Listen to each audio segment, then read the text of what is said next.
if you're experiencing frame stuttering on your Steam Deck, there are several steps you can take to improve performance. Follow these steps to help resolve the issue. Step 1. Check for software updates. Make sure your Steam Deck is running the latest software version. Go to Settings, then System, and check for any available updates.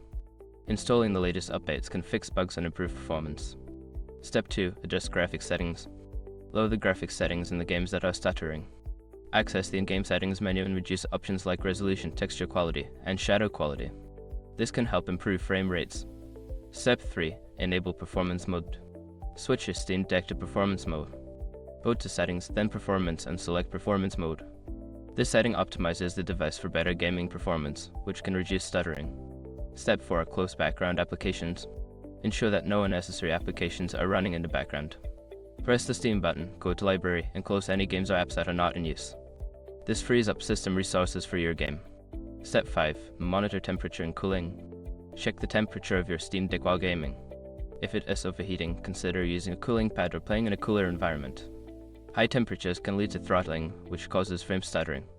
By following these steps, you should see an improvement in the performance of your Steam Deck and reduce frame stuttering. Enjoy your gaming experience.